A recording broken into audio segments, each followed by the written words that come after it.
Come on in. We have a great old black and white mystery movie from the 1930s or 1940s here on Hastings Mystery Theater. Our feature film will begin following our movie introduction. Leave us your comments in the comment section and hit the like and subscribe buttons. This helps our channel grow. And then stay with us until the end. You'll be glad you did.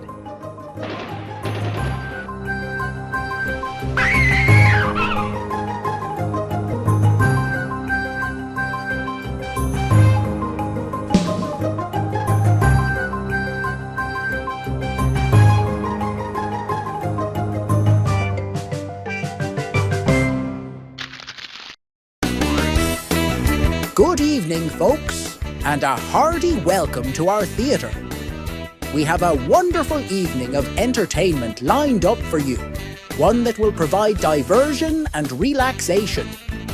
While we are setting up the film in our projection room, this would be a great time for you to visit our refreshment centre.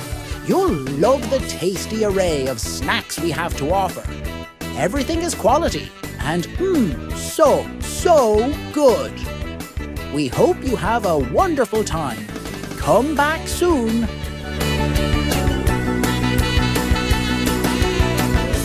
I'm Randall Schaefer. I'm the host and mystery master of Hastings Mystery Theater. Hastings Mystery Theater is your source for black and white murder mysteries from the 1930s and 1940s. We really love those. Me, Dan LeClaire, the Hastings Cable Access crew, and my wife Judy bring these movies to you. We hope you enjoy them as much as we do. The Corridors of Mystery take us way, way back to 1935 for a Chesterfield picture entitled Death from a Distance. In tonight's movie, a distinguished astronomer is giving a lecture at Forest Park Planetarium. A shot rings out, and one of the audience members, a doctor, is found dead. Shot to death. The killer must be in the room or the audience. Here we get to see how a planetarium of the 1930s actually worked and looked like.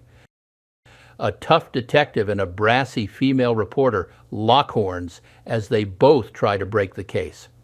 Our stars are Russell Hopton, Lola Lane, and George F. Marion. This was NBC's first feature movie to ever be broadcast on commercial television in July of 1941 on New York's first television station, WNBT Channel 1, with an estimated audience of only 4,000 people in the area who had TV sets at that time. Russell Hopton was born on February 18, 1900 in New York City. He was an actor and director. As an actor, he often played fast-talking reporters, cops, or other streetwise urban types with the occasional cowboy role in the mix. Best known for films like Once in a Lifetime in 1932. He committed suicide by overdosing on sleeping pills. He died too young on April 7, 1945 in North Hollywood, California. Lola Lane, born on May 21, 1906, and was an actress. And one of the Lane sisters with her sisters Leota, Rosemary, and Priscilla Lane. She appeared on Broadway and in films from the 1920s to the 1940s. She was the daughter of a dentist. Lane, though born in Indiana, grew up in Indianola, Iowa. As a teenager, she played piano for silent films and sang in a flower shop. Vaudeville entertainer Gus Edwards discovered her and put her on the road to her professional career. After a screen test, she made her film debut in Speakeasy in 1929. Most of Lane's films were Warner Brothers productions, where she appeared with two of her sisters. She also appeared in the Warner Brothers classic Marked Woman in 1937 with Bette Davis and Humphrey Bogart. Comic book writer Jerry Siegel named Lois Lane the fictional Daily Planet reporter and Superman's girlfriend in DC Comics after Lola Lane. But her character was inspired by the fictional reporter Torchy Blaine. Lane died at her home in Santa Barbara, California on June 22, 1981 at age 75. George F. Marion was born on July 16, 1860 in San Francisco, California. He was an actor on stage and film, a character actor whose prolific career on Broadway began in musical comedies in 1899. One of his best-known performances was in Anna Christie on Broadway in 1923. He was also a director, choreographer, and vocal coach. He died November 30th, 1945 of a heart attack at age 85. This film was made on the lowest budget possible, but will still keep you watching and guessing right to the surprise ending. There doesn't seem to be a decent print of this film in existence, so please endure the low audio-video quality as we return to 1935 and watch Death from a Distance.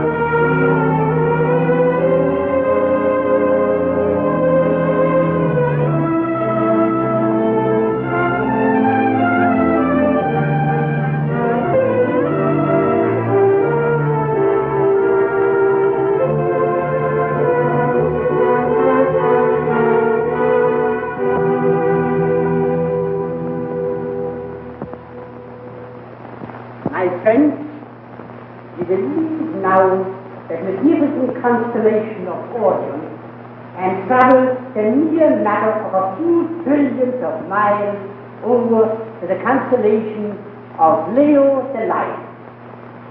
As you see on the light of the ceiling, this brilliant group of stars is more shaped like a city than a lion. That brilliant star at the end of the handle is Regulus. Toward the north, a few more billions of trillions of miles, we come to the constellation of Plutus, the Hopton, shaped like a kite. At the end of the tail, you will see that famous star Arcturus, which was just as familiar to the ancient people as it is to us today. It's the handle of the Big Dipper, or more properly, Ursa Major, were extended a few billions of miles. It would include Arcturus. Arcturus is sometimes called Job star because he is mentioned in the book of Job. During the summer months, Arcturus becomes one of the three brightest stars in the heavens. In this latitude, it begins to appear in March and reaches its highest point in June. And although we may say Arcturus is one of our nearest neighbors, it is interesting to know that its light, traveling at a tremendous speed of 186,000 miles per second, takes 40 years to reach our Earth. What happened? What happened? Open that door! Turn on those lights. Yes, sir. Lock that door, Jim. Don't let anyone out. Lock, sir.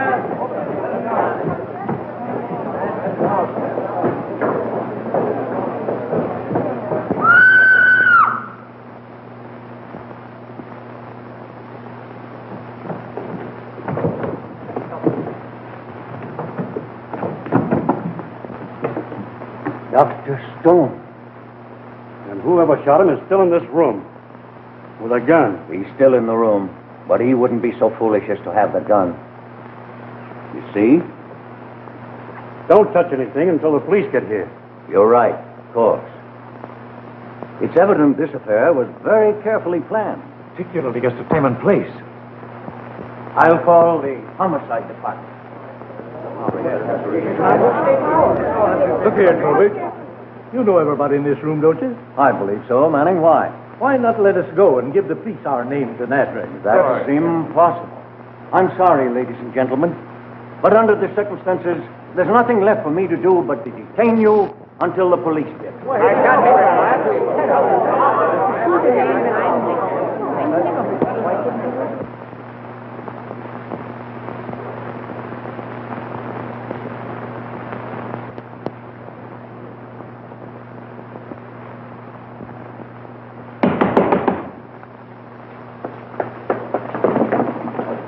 Pardon me. It's all right. Oh, wait a minute, young lady. What's your rush?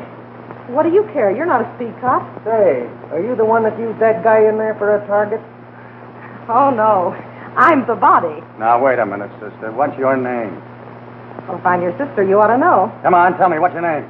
Hey, Flatfoot. Who do you think you're talking to? That's exactly what I'm trying to find out. All right, all right.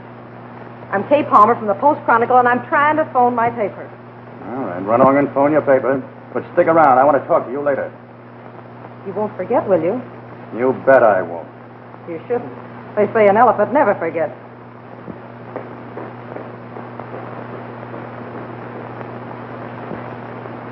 Who's who around here? I'm Trowbridge, the astronomer in charge of the observatory. Oh, yes, I've heard of it. I'm Mallory of the homicide squad. This is Dr. Ross, and Detective Regan. How do you do, gentlemen?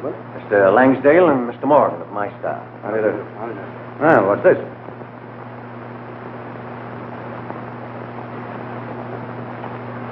Who is he? Dr. Stone. All right, Doc. All right, boys. Regan, clear everybody out of here and we'll get through. Okay, Chief. Outside, everybody. Come on. Outside. This way out. Come on, move faster up front. Here you are, Bill. See what you can find on that. Say, what kind of a place is this? It's a planetarium, kind of a magic lantern show. How does it work? Well, you see that doodad there throws light on the ceiling, which represents the stars. There's only 3 of these places in the United States, and about 20 of them in Europe. Gee, Mac, I can kiss you. You send me up to this forsaken hilltop, and what happens? A big, fat murder drops right in my lap. Murder? Who was it? Dr. Frederick Stone, the big anesthetic king. Stone dead? Yeah, Stone dead. How do you think of him, Mac? Well, who's in charge? Lieutenant Mallory. Mallory? That dumb cluck.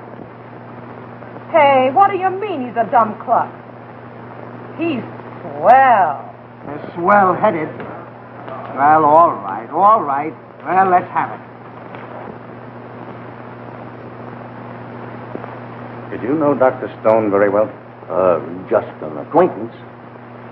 Did he come here very often? No, he came occasionally for the lectures. Astronomy was just a hobby with him. Quite a crowd you had here tonight. Well, you see, these people were invited guests. It was a very special occasion. Hearing a celebrity like Professor Einfeld. Oh, yes. The newspapers made quite a fuss about him, haven't they? Well, naturally. Einfeld ranks as one of the 3 great scientists of the world. Trowbridge, are you positive no one could have made an escape after that shot was fired? Absolutely. I had my watchman, Jim Gray, lock that door immediately. Gray, tell me. Were you near enough the door to be sure that no one got out? Oh, yes, sir. I was sitting right beside it. It's a dreadful thing, isn't it, sir?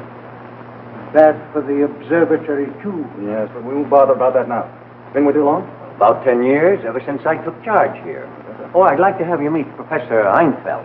Professor, this is Mr. Mallory. How do you do, Professor? How do you do, sir? Professor, did you know Dr. Stone? No, I'm sorry.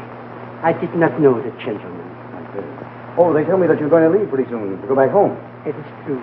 With a little luck and clear sky, I expect to finish my work this week. Professor, just exactly what are you working on? I'm completing my observations on the star Arcturus. Oh, yes. I've heard of Arcturus. Yeah? Here you are, Chief. Not a fingerprint in a carload. All right, thanks. I'll keep it. Oh, Mr. Trowbridge, about Langsdale. How long has he been with you? He only came yesterday, but I've known him for years. I can vouch for him as well as I can for more. Case is all yours, Mallory. He was shot through the heart. All right, Doc, thanks. Send in the stretcher, will you? Sure. I'll have my formal report for you at headquarters. Okay.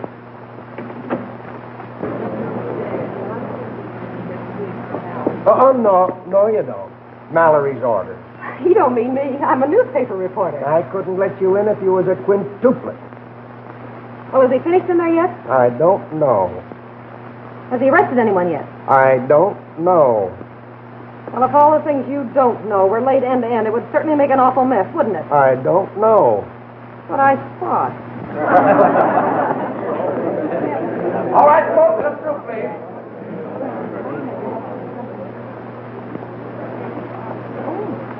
Hey, you, come back here. Yeah, now, wait a minute. Regan, I thought I told you to keep everybody out of here. But I'm not everybody. Now, please, will you go outside? This is no place for you. My place is by your side. Your place is outside. Lieutenant, I'm asking you like a lady. Will you please see me and let me get back to my paper? After that elephant crack, I can't see you at all. Maybe I was wrong calling you an elephant. But after all, an elephant's a flatfoot, too. You... Look out now. Anything you say will be used against you. What about what I think? You can go as far as you like. Well, if what I think about you could be used against me, I'd get the chair. Stay out until I'm ready to question. Regan, see that she stays here.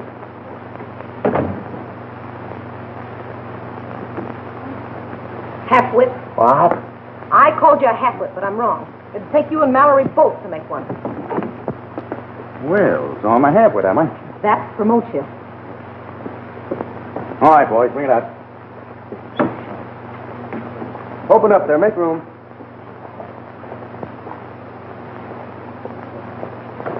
Everyone, please, inside. Everyone but you. What do you mean, not me? You heard me. Sure I did, Copper, and I'm asking you what it's all about. We'll discuss that later. In the meantime, you stick around and like it. I'm warning you, this is going to cost you a lot of sleepless afternoons.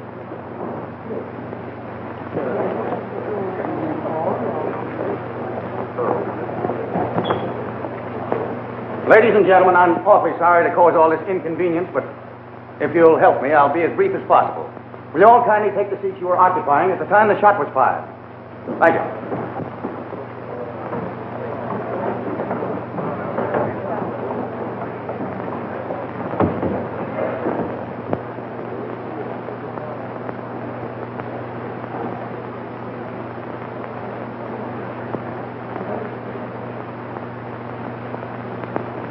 As you all realize, ladies and gentlemen, one of you has committed a murder. Now, who or why, we haven't found out yet, but we hope to find very soon. Now, from the examination of the wound, it would indicate that the shot came from that direction. That's right. It came from back here.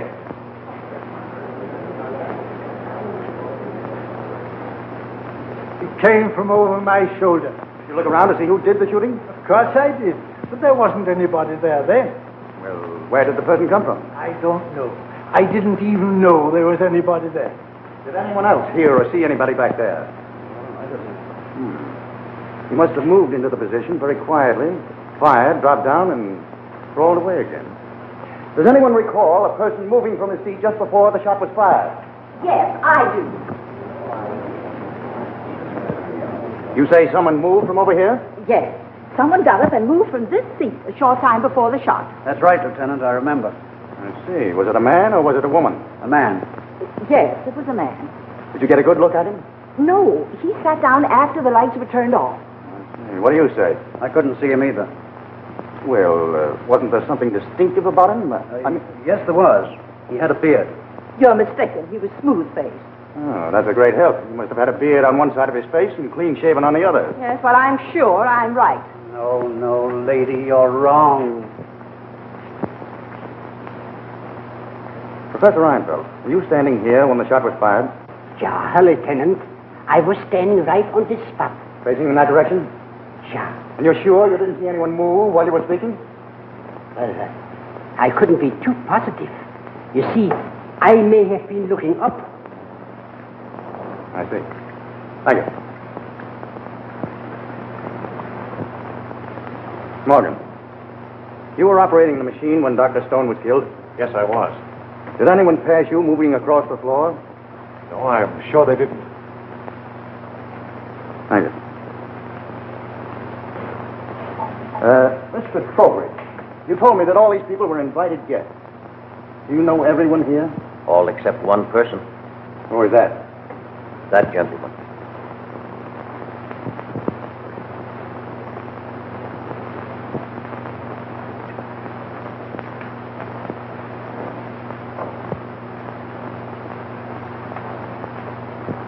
Did you have an invitation to come here tonight? Certainly. May I see it, please?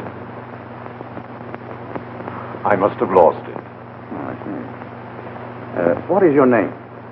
Hadru Ahmad. Mr. Crowbridge, is that name on your list? No, sir, it is not. Did you know Dr. Stone? No, I didn't. Did you know Dr. Stone was coming here tonight? Since I didn't know him, why should I be interested? Answer my question. Did you know Dr. Stone was coming here tonight? No. That's a lie.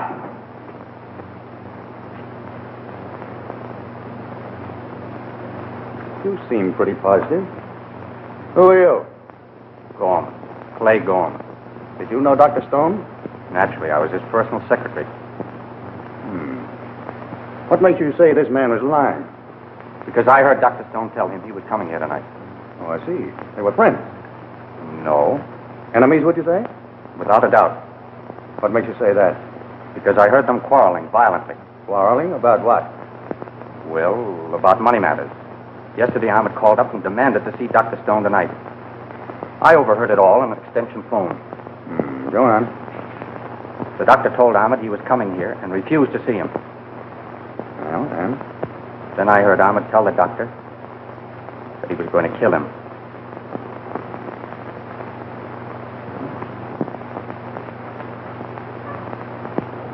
So you came here tonight to kill Dr. Stone? Yes. And you killed him? No. Someone saved me the trouble. Reagan. Yes, Chief. We'll talk it over later. Tell the boys to see that this gentleman gets to jail safely. Right. I'll book him later. Step on it, buddy. All right, ladies and gentlemen, you may leave now. And thank you. Until we meet again.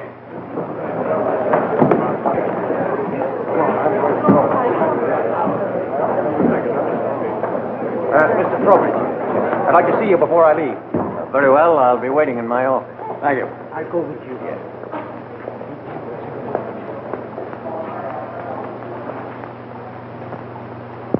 Oh, Gorman, Yes, sir? are you interested in astronomy? No, not particularly. Well, does attending lectures on stars come under the heading of your job as secretary? No. Well, did Dr. Stone know you were coming? No. Well, why did you come? Well, to try to protect Dr. Stone. Oh, I see. From our friend? Yes. A fine bodyguard you are, Gorman. Letting the murderer take your own gun right out of your pocket. Here. Be more careful the next time. That isn't my gun. Well, don't tell me you're playing bodyguard without a gun. No. I have a gun. And a permit to carry it?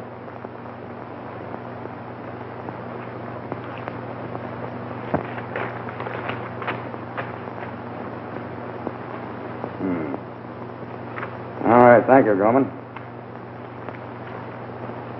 Is that all? No. I don't want you to leave the city. Yes, sir.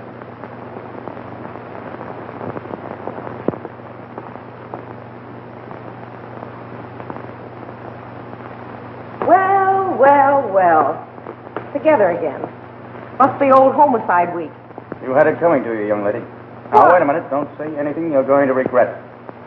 Maybe you're right. Well, what about those questions you were going to ask me? Or can you remember them? How old are you? 23. It's none of your business. Married? Certainly. For my job. Any children? Yes. Brain children. That's more than you can say. Seriously, now, what can you tell me about this murder? Read my newspaper in the morning. You can read, can't you? Any more questions? Yeah. What are you doing tomorrow night? Is that what you kept me here all this time to ask? That's all.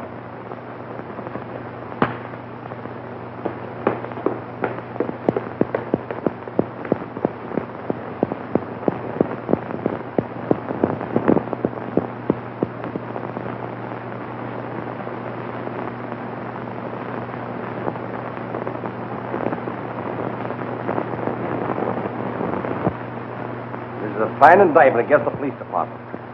I always thought you got along with these newspaper reporters. Yeah, but this one's different. Well, if he's going to stay on this story, you better watch out for him. For him, D.A., the girl. So much the worse. Some of these women newspaper reporters are poison. Not this one. She's swell. She must be if you say so. Are you pretty sure the Hindu did it? No. What do you mean, no? Well, I don't think he did. Well, you've got him under arrest for murder. That's what the newspapers say. The guy's booked for illegal entry into the country. What about Gorman, Stone's secretary? Oh, his gun hadn't been fired, had it? Well, we might have had two of them. Well, who do you think did it? Well, if I knew that, the case would be closed. Now listen, Malloy. This is one killing we've got to clean up quickly. Because it's going to be in the limelight from now on. On account of Einfeld and the unusual circumstances. The election's coming up. Well, okay, D.A., I'm doing the best I can. Oh, and then you're doing something besides getting messed up with girl reporters. Well, I'm on the way to the observatory. Oh, by the way, don't make a mistake and release that Hindu. But if he's not guilty. He's part of my plan. So long.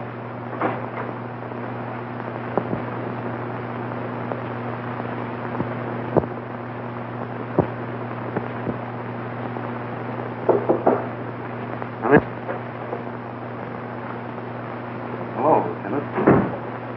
Well, Langdale, you seem pretty busy. Yes, I'm finding it necessary to brush up a bit for the new job. 10 or 15 years away from it doesn't help any. Trowbridge tells me you've been in New York. What were you doing? I'm going to be perfectly frank with you, Lieutenant. I've been in prison. I was released a week ago today. What were you doing time for? Assault with intent to murder. Who did you try to kill? A man named Griffith. Tell me, is Langsdale your right name? My name is George Fremont. Why the alias? I served my full time. I've paid my so-called debt to society, and I want to make another start with a new name. Have you known Trowbridge very long? We were students together at the Sorbonne in Paris. I see. I suppose you're an astronomer? Yes, among other things. A sort of scientific jack of all trades. Well, thank you, Langsdale. Anything new on the murder? Were you expecting something new? No, I just wondered if the Hindu had confessed. Not yet. By the way, don't take any long trips.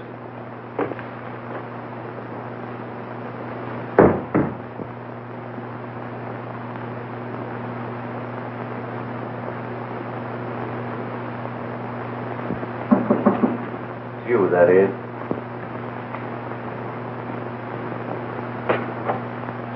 Come in, Lieutenant. Did you find Langsdale? Yes, and he told me something that you should have told me last night. Well, I thought it best for him to tell you. I hoped he would, and I'm very glad he did. Perhaps you're right. Is Einfeld around? Oh, yes. I'll tell him you want to see him. Oh, don't bother. That's Well, I must see him myself, Lieutenant, if you'll excuse me for a few moments. Sit down, Morgan. I want to talk to you. You had charge of mailing out those invitations, didn't you? Yes, sir. Did you send one to Dr. McDonald out at the university? Yes, I did. Seems strange that the Hindu got it instead, don't you think? Yes, it does. Morgan, you sent the Hindu that invitation, didn't you? Well, didn't you? Yes.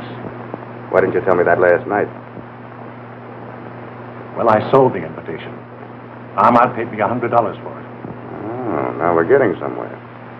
Why did you sell it? I give you my word, Lieutenant. I didn't see any harm in doing it.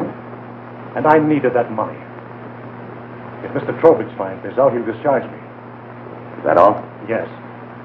You believe me, don't you? Oh, yes, of course. But I want to talk to you again, so stick around where I can get in touch with you.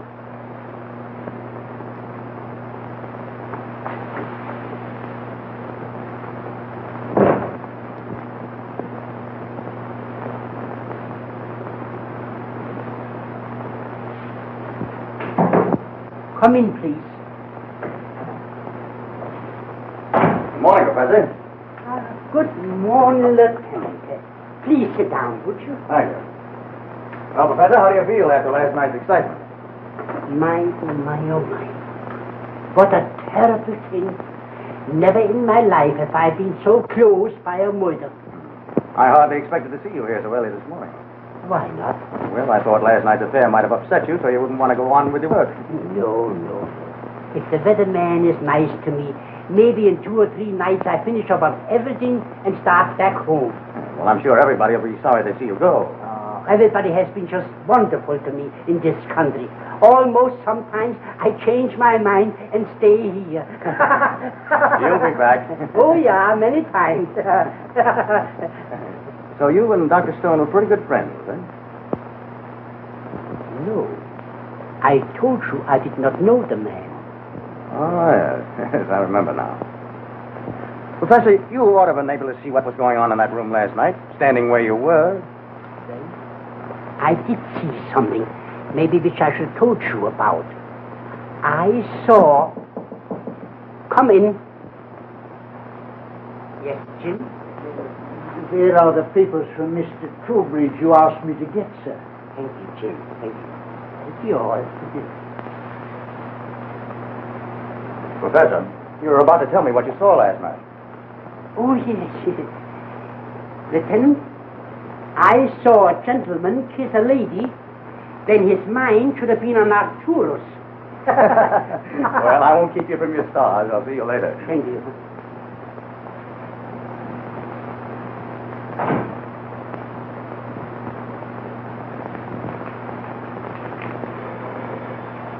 I told you no.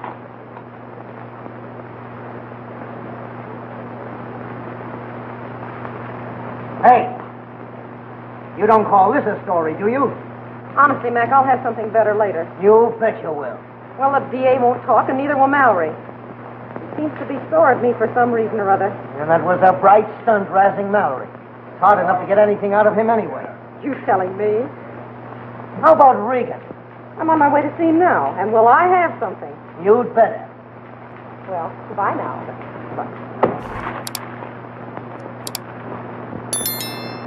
Hello, Big Chief Wooden Push. Is that Mug Mallory ready to see us now? He's out. Besides, he ain't seeing no newspaper guys. Says when he is, he'll send for you. Look, old shipmate, you and I have always been just like that. Tell us, what's the lowdown on the observatory killing? I don't know a thing. You're telling us. Come on, Jerry. Let's go dig up some real news. What's a measly murder? We'll go find a tree biting a dog. Brother, that would be news. Well, look who's here. Little girl who went to see the stars last night and stayed to make Scopy. Well, that's what bad little reporters get for cutting lectures.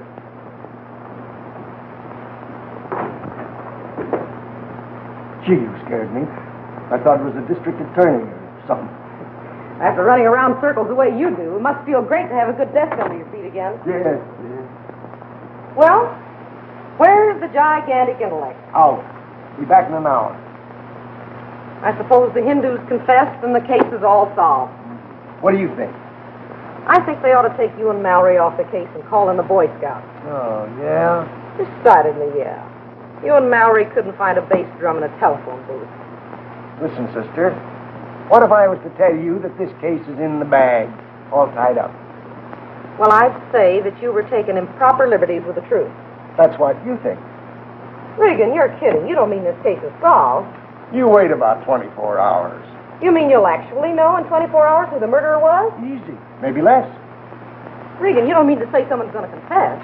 No, but... Oh, I know. Someone saw the murder and is going to tell you who did it. Hey, wait a minute. I've got it. Einfeld. I never said it was Einfeld. I didn't say you did, but it was Einfeld, wasn't it? And the Hindu is innocent. Well, maybe... I knew it. He is innocent. And Einfeld's going to tell you who the murderer was. Gosh, you should be a detective. So should you. And how is Einfeld going to be able to tell you? Wait a minute. Don't tell me. I know. He'll go into a trance. That's it.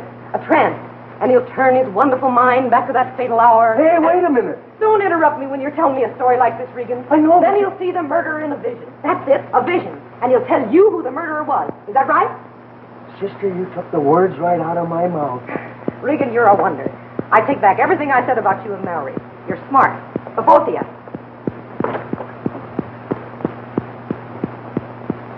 Hey, wait a minute.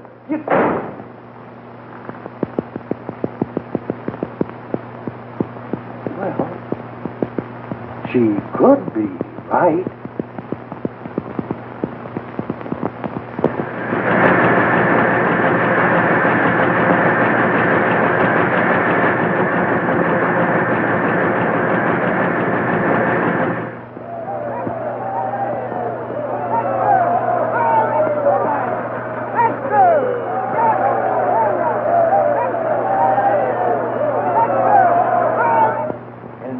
Interview yesterday with a Post-Chronic reporter, a prominent member of the Detective Bureau revealed that Professor Ernst Einfeld has promised to go into a trance and name the person who committed the Star murder. Isn't that marvelous? So now we solve our crimes by making the people see the criminals in dreams. I tell you, D.A., that story did not come from our department. I don't know any more about it than you do. Then it was that Palmer girl. I'll have her fired. I'll run her out of town. I'll have her arrested for everything from porch climbing to horse stealing. Oh, she's all right, D.A. She must have had something to base her story on. Ah. Oh. So you did shoot your mouth off to her after all, eh?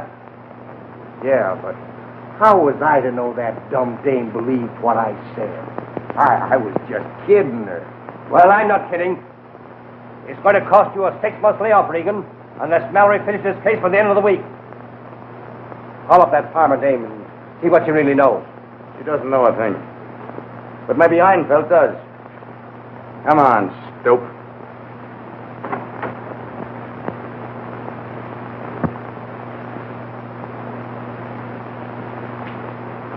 I gave you a chance to tell me everything you knew. You should have told me instead of holding back information. I know absolutely nothing, Lieutenant. Why, this story is ridiculous. I can't go into a trance. Yet you hinted at the Palmer girl that you knew who the murderer is. Certainly not. You numb-brained. Professor, you're on the spot. And you'd better tell me everything you really know about that murder. I know nothing, I told you. But the man who killed Stone may think you do and try and kill you. No, Lieutenant. You mustn't think such things.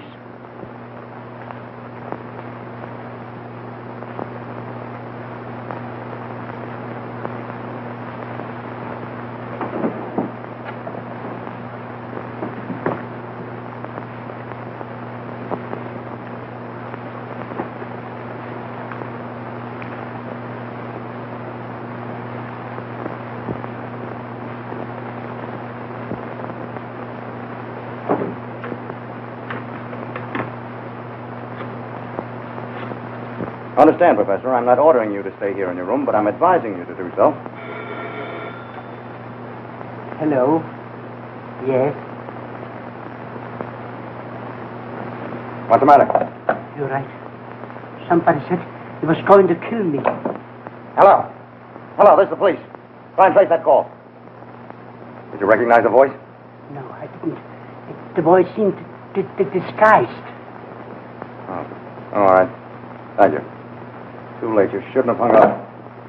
Well, we'll have to keep you guarded day and night from now on. Why should somebody try to kill me? I know nothing about a murder. But whoever threatened you thinks you do, and it's all the same. But my work, I must finish it. Were you going to the observatory tonight? Yeah. Then by all means go. Whoever wants to kill you will probably be there. Then why should I go? I'll have my men all over the place, and we might be able to nab him. All right. Come in. Mr. Gorman to see you, Mr. Trowbridge. Oh, hello, Dorman.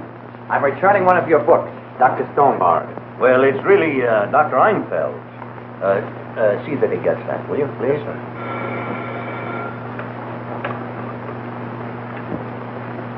Trowbridge speaking. Oh, yes, Lieutenant. Dr. Einfeld. Good heavens. I was afraid of that.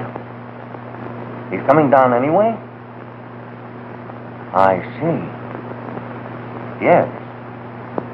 Of course. I'll attend to it. Someone has threatened to kill Einfeld. Mallory's bringing him here tonight under guard. Under guard? Yes. You get Langsdale and Jim. You're not to leave this room today. Regan, you stay here until the boys from headquarters show up. Right. And no one is to see him. Under any circumstances. That goes double for newspaper reporters. I'll be back here tonight to take you to the observatory myself.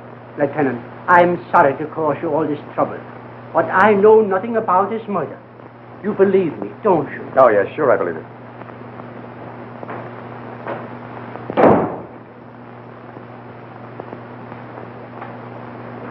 Help yourself. Come in.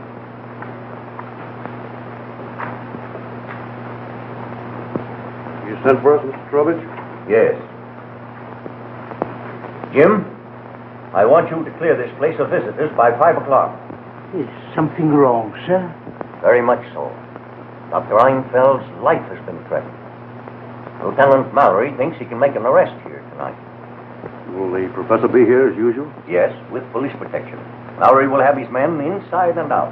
Is there anything else you want me to do, sir? Yes, I want you to search this building from top to bottom. Make sure that nobody is around except those who have business here. Right away, sir. Langsdale, will you please see that Dr. Einfeld's papers are taken from his office and put in the observatory? I'll attend to it.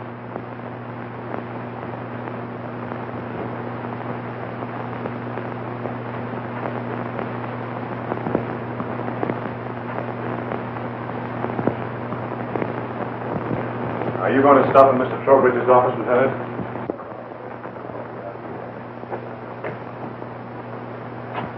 Hello, Jim. Well, how do you do, Lieutenant Mallory? I'm just straightening up Professor's room a little. Yeah, so I see. Yes, he likes to have everything just so, sir.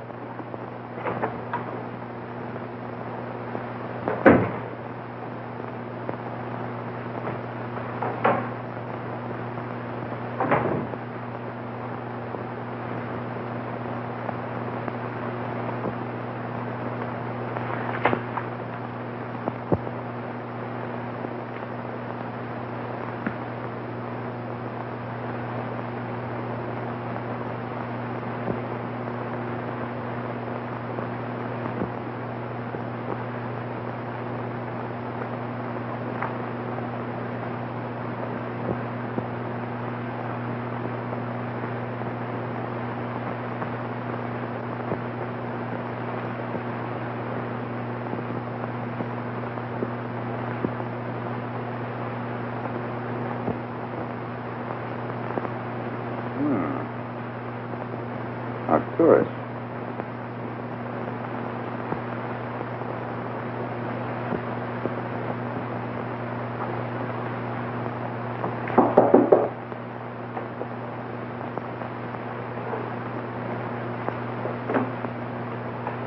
Oh, hello, Lieutenant.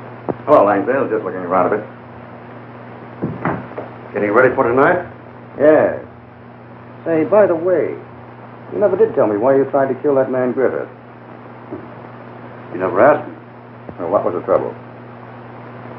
Griffith and I worked in the same laboratory. I invented a valuable chemical formula. He stole it and managed to patent it himself. When I found it out, well, What happened to Griffith? I don't know. He dropped out of sight completely. Say, I'm interested in astronomy. I wish I knew more about it. Why don't you drop up and talk with us whenever you get an opportunity? We'd be glad to have you. I'd like to. It's an ancient science, isn't it? Very. The movements of the stars were well known even before telescopes were invented. That's amazing. Now, this star Arcturus that the professor is working on, they tell me it's called Job's star. Yes. That's because it's mentioned in the book of Job. I'd like to read up on that star. You haven't got something you can lend me, have you? I'm sorry I did have, but I must have loaned it to someone. Oh, well. Funny time, on the other time. By the way, you'll be here tonight, won't you? Yes, of course.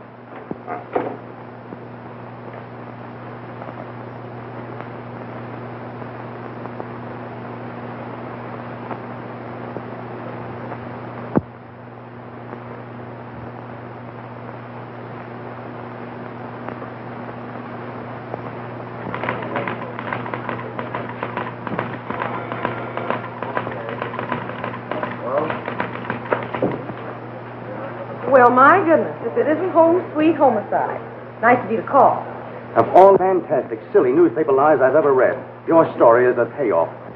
Keep your badge on, homicide. That story came from the police department. Don't forget that. Now, you had no business to use it. I had a perfect right. Of course, I admit I suggested most of the ideas. But Regan yesed me on every one of them. And he didn't say not to quote him. Well, Regan was just stringing you. Imagine Regan stringing anybody. I said I'd get even with you, and I've done it. You've done more than you realize. Meaning what? Miss Palmer, I don't care a steam-heated hoot what you say about me. I can take it. But when you wrote that ridiculous story, did you stop to think that the person who killed Dr. Stone would read it? And not knowing it was the result of your genius for invention, might take it seriously and try to put Einfeld out of the way to shut him up? Did you stop to think who put that old man's life in danger? Think it over.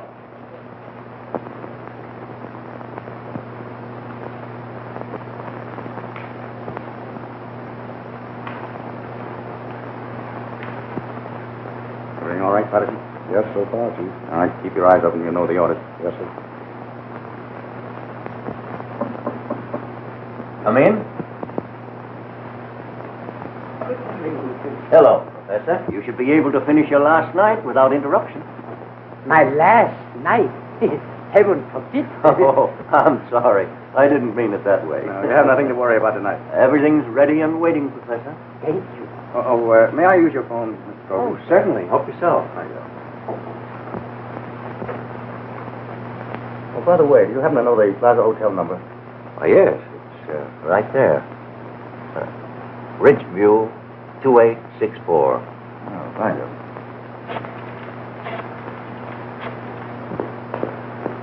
Looking for somebody, lady?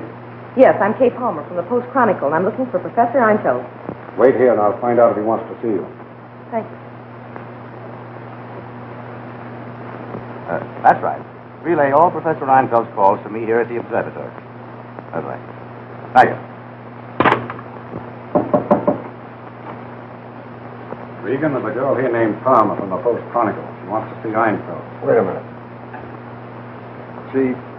She's here again? Let her in, but keep her in. Gotcha, Chief. Well, I'd better start to work. But I have to stop at my office first and get my papers. You won't need to. I had them all taken from your desk and put in the telescope room. Thank you, Mr. Trowbridge. You are so thoughtful. I'd like to take a look at that room before you go in. Oh, Lieutenant, do you really think there is so much danger? Why do you think I have all these men around here? I'll worry about that, not you.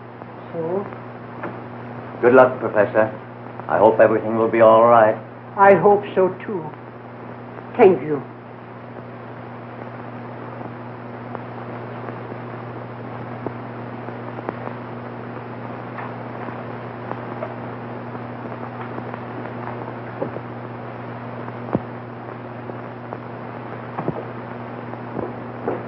Dr. Einfeld, I came up here tonight to tell you how sorry I am.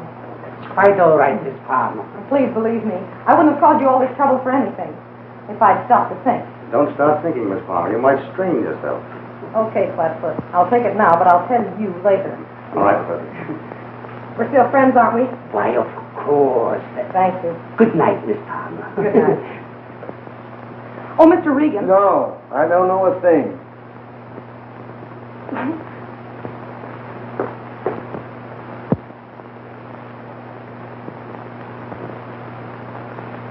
Swell view of the city lights from up here, Ed. Yeah, I've never been up here before. Big place, isn't it? Sure is. Takes a lot of guarding. Mallory must have a dozen of us up here. Inside and out. A mosquito couldn't get to that old guy tonight. I'll say it couldn't. You wait here a minute, Professor. I want to take a look around first.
All right, Professor.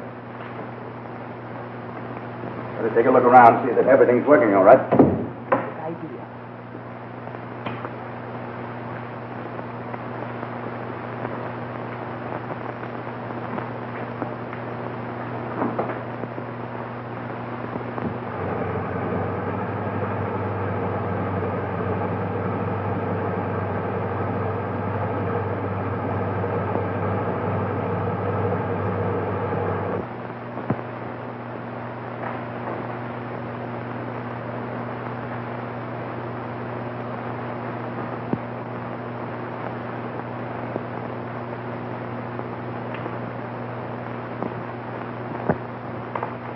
This place is guarded inside and out, Professor, so you'll be perfectly safe. Thank you. You sure you're not afraid?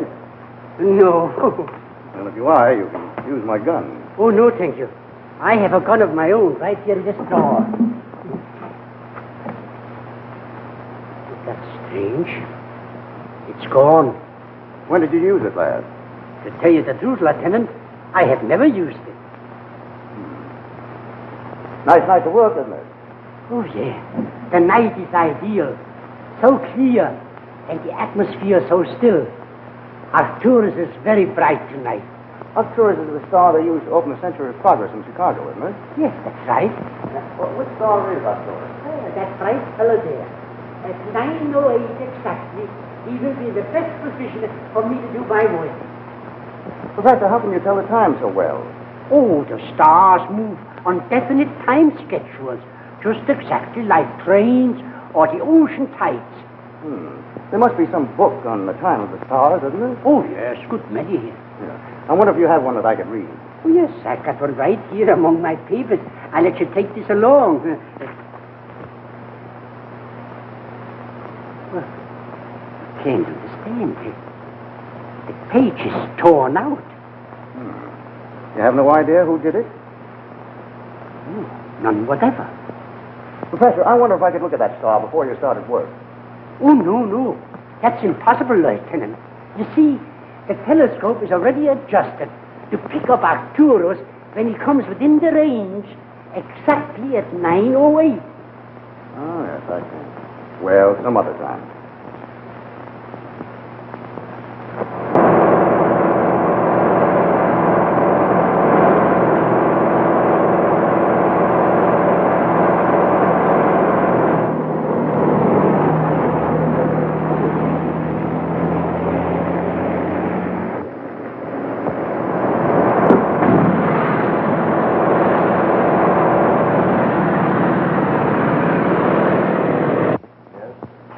There's a man wanting to see you, sir.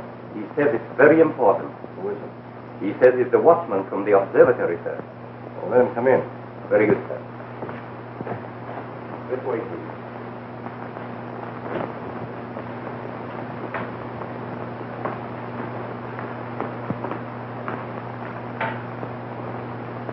You want to see me? Yes. Sit down.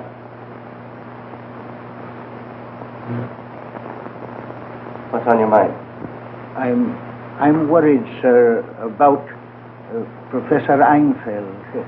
I guess we all are. Maybe I should have gone to Lieutenant Mallory about this, but... Go on. It's about the murder of Dr. Stone, sir.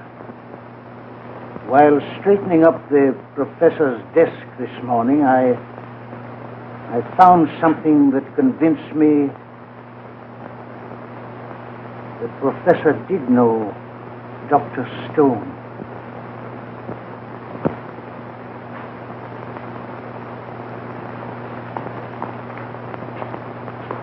What do they mean? I can't get out of here? My orders. You haven't changed much since I first met you. Just a little grayer around the temples and a little thicker in the skull.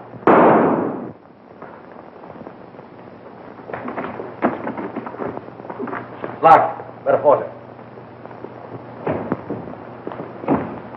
What's happened, Lieutenant? Well, I won't know until I get inside. Have you got a key? Yes. All right, never mind, man. Yes, that one.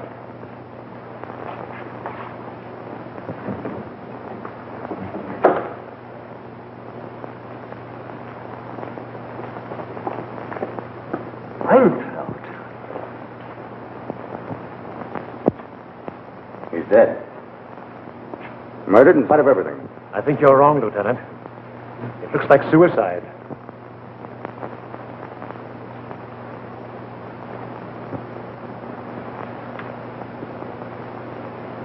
One shell fired. Morgan, did you know if Einfeld had a gun? Yes, he did. I see.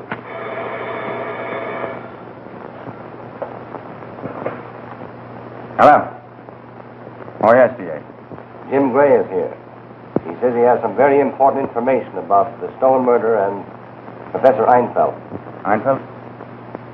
Einfeld's dead. Dead? We'll be over immediately. I'm sorry, folks, but you all have to leave until we finish him here. I'll send for you. Regan, have all the exits watched. Nobody is to leave this building. And get that medical examiner up here as fast as he can get. Right. Oh, Miss Palmer.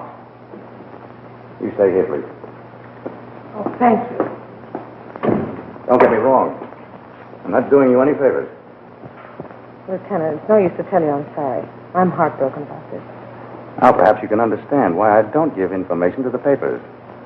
And you can get an idea how much help the newspapers are to a detective. I suppose you're going to dash out now and phone in another murder. Well, I've got to. Dr. Einfeld's been murdered, hasn't he? No. Suicide? Nope. Well, if he hasn't committed suicide, he certainly must have been murdered.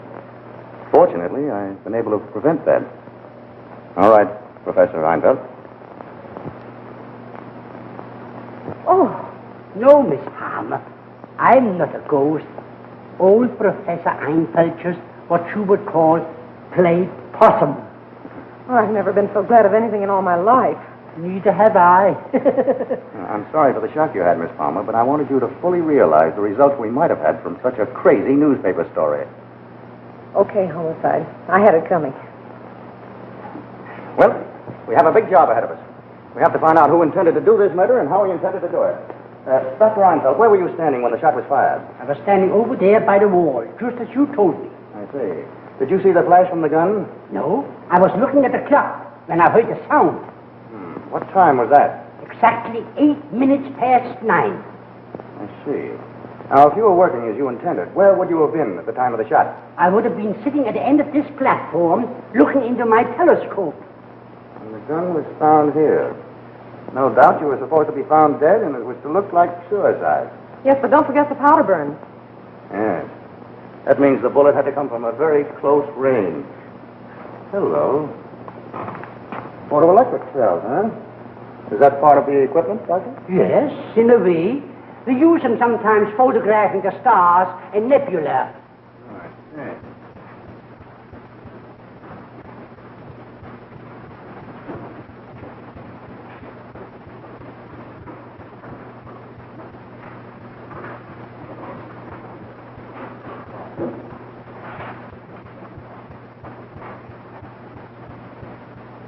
Gunpowder.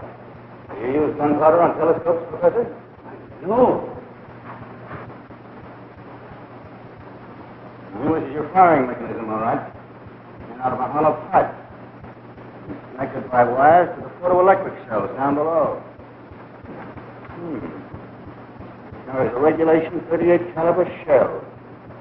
And the reflected light from the star made a contact and fired the shot. Yes, and the telescope was adjusted to pick up Arcturus at exactly 9/8. Why, that's the star that lit the Century Progress Fair in Chicago. I remember the publicity in the paper. Whoever is responsible for that device had a fine knowledge of astronomy. Or a recent knowledge of Arcturus. From the position of the gun, the bullet must have hit the wall over there, somewhere near the door.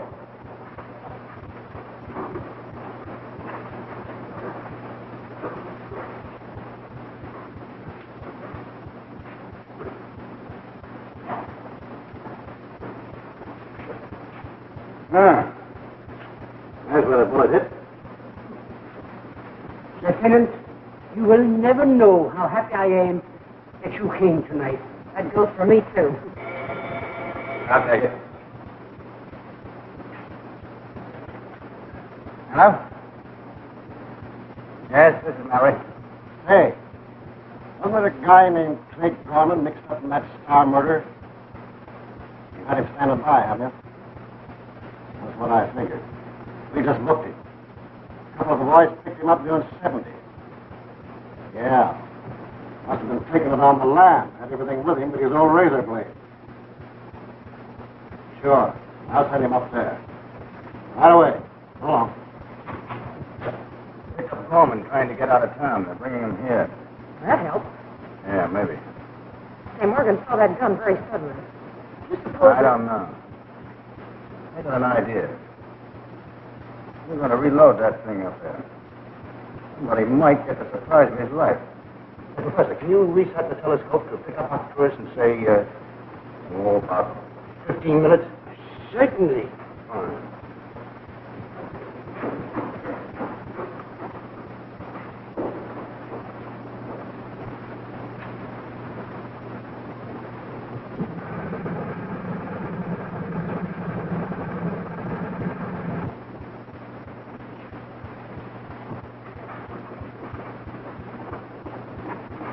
There.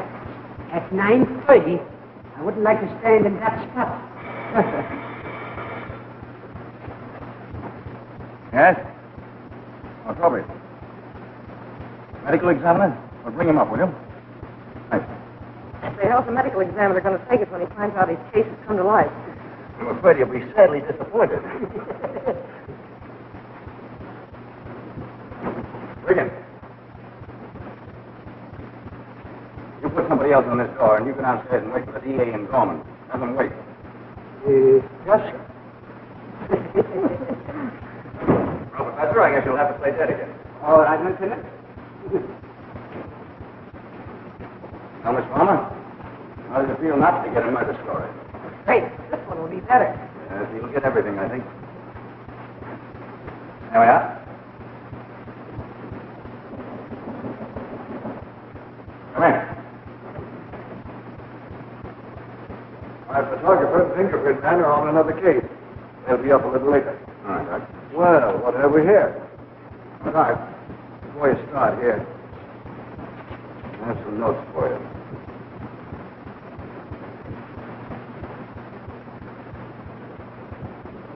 Looks like murder, doesn't it?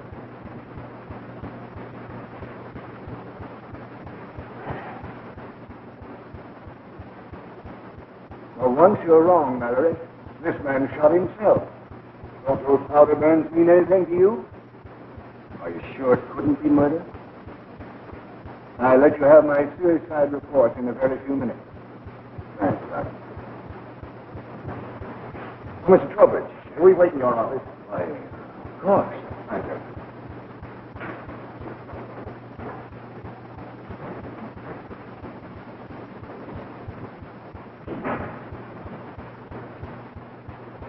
Oh, this is the way you look at the stars.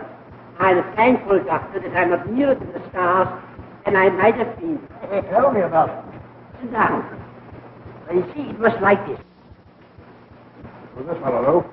Name's Gorman. He's up for speeding. Now we talked to the station, said we should bring him up here. He's up in the observatory, stairs to the left, end of the hall. Okay. Come on.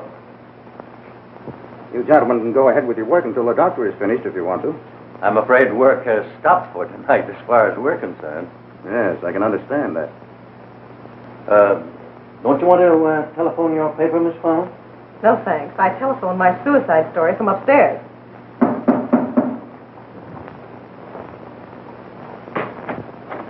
Here's the man you wanted, Mallory. Oh, hello, Gorman. I'm sorry I had to spoil your little joyride. Oh, that's all right. I changed my mind about going anyplace. Yeah, that's a good idea sometime. Stick around. We're going to have a little meeting.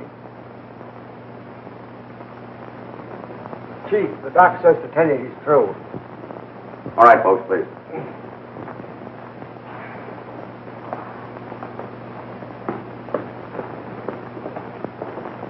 So you see what a narrow escape I had. Well, you better get under cover again, Professor. They'll be up here any moment. I hope I don't catch cold lying dead here on the floor. If you do, come down to the morgue, and I'll give you something to fix you up. The morgue?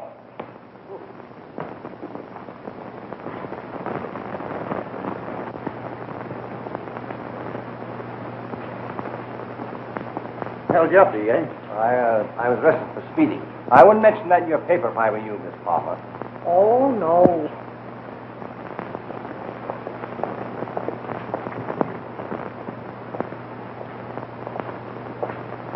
All through, Doc? Yes. Just waiting for the ambulance. Is that where the body was found? Yeah. And his gun here, right beside him. Was it suicide? Well, that's what the doc says.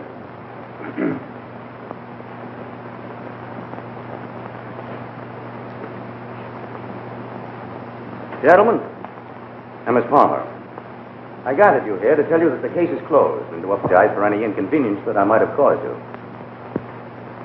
For what reasons, we do not know as yet. It is apparent that poor old Professor Einfeld shot and killed Dr. Stone. Then, tortured by his own conscience and unable to face it, he committed suicide. Here in this room, where nobody could reach him, the old man saw fit to make his tragic atonement. Trowbridge, you were worried about your friend, weren't you? Yes, I was. You were afraid he knew something he hadn't told. Not at all. When I read that absurd article in the paper, I was afraid the murderer might believe it and make an attempt on Einfeld's life. Naturally. I have an apology to make to you, Trowbridge. I confess that for a while I was very suspicious of you. Why? When I saw your telephone book conveniently open to Dr. Einfeld's hotel number, I thought it possible that you had phoned a death threat. Well, I did try to call the professor today. After reading that article, I wanted to warn him to be careful. But the line was busy. Then Gorman came in to return a book. And immediately after, you phoned me. Of course, the professor faked that death threat for my benefit. Then, too, you took such care to let everyone know that the professor was going to be here tonight. Oh, really, I Marion? just wanted you to know my reason. You will accept my apology? Certainly. Thank you. Oh, Gorman. Yes, sir? I thought I had a good reason to suspect you. Oh, that's all right, Mallory. But anyone who returns a book must be honest. Or wasn't it a very good book? I don't really know. It was a book on stars that Dr. Stone had borrowed. Oh, I see. This one, perhaps? Yes, that's it. You weren't very careful with it, were you? I didn't read it. Oh, of course. Frankly, Gorman, when I found a shortage in your accounts of some $50,000, I thought you had a very good reason for killing Dr. Stone.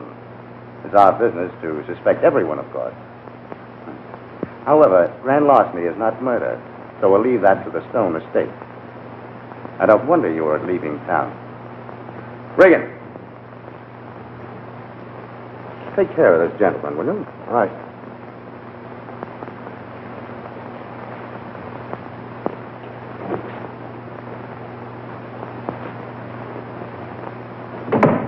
Even you came in for your share, Morgan. Until the doctor convinced me that it was suicide, I was very suspicious of you. You seemed to detect that gun very quickly. Well, it was obvious. You knew Einfeld had a gun, and you had such easy access to this room. Yes, but why? Well, I wasn't sure. It was just a moment's thought. That probably you could have planted the gun very easily. You see, just being a passing thought, why, I don't owe you as much as an apology as I do Langsdale.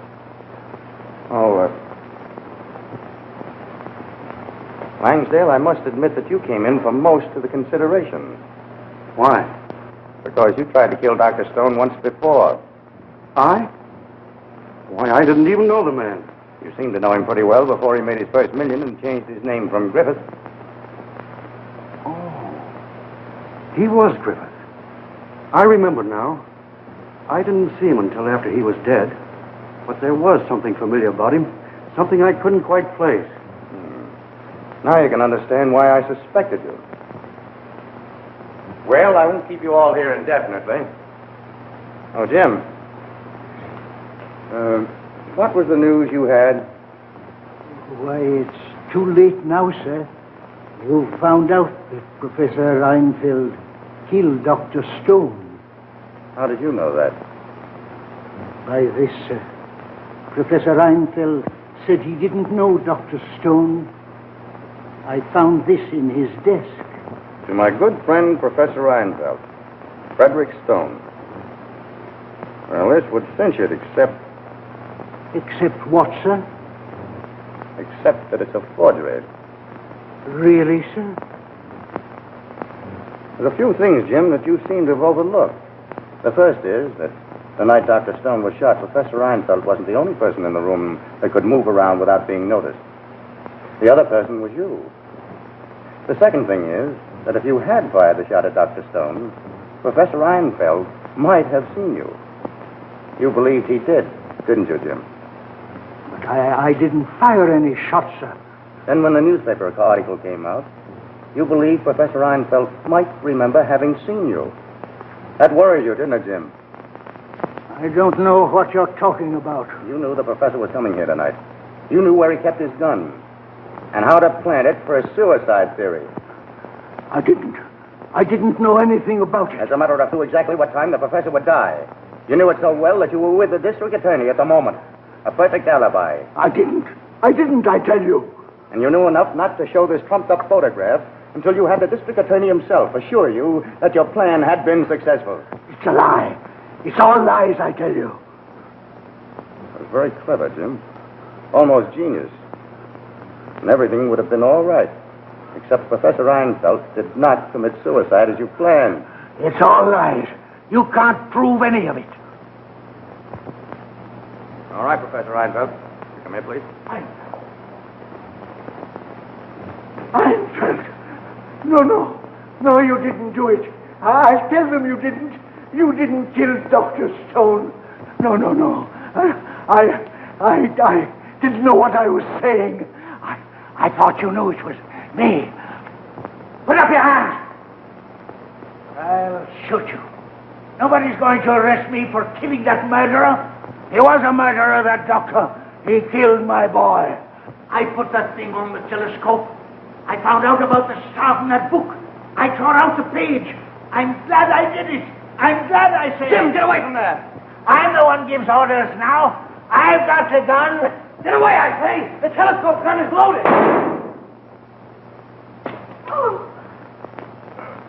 Jim. Let me.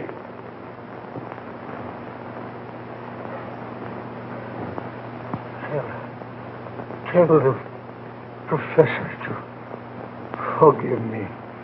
Jim, why did you kill Dr. Stone? He killed my boy. I found out it wasn't the operation. It was the anesthetic. He made it. Stone made it. He was responsible. He took the only thing I ever loved. My boy.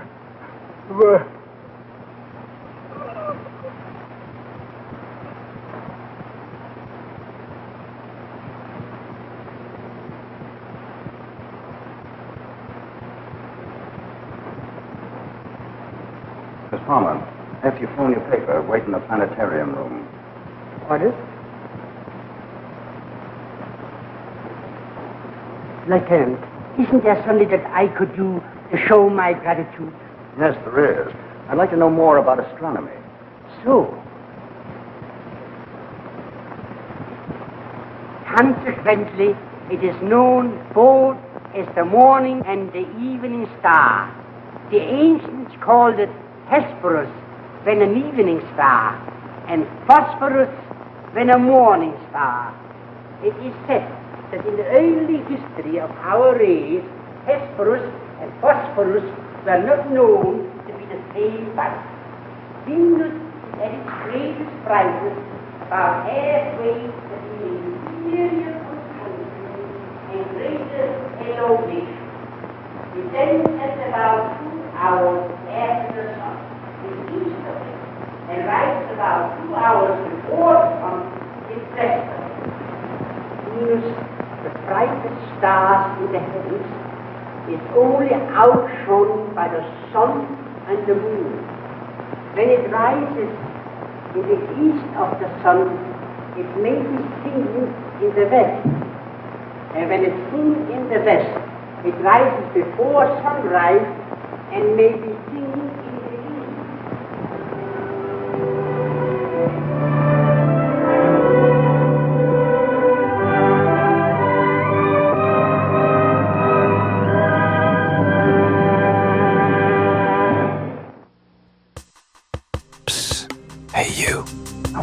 you in on a secret. Yes, a secret. So, listen close. If you'd like to see episodes of Hastings Mystery Theater that you may not have ever seen on this channel, then check out twitch.tv online. Anytime to check the program schedule between live programs to find show times. Search the web for Twitch, then search on Twitch for Hastings Access TV. Hope to see you there.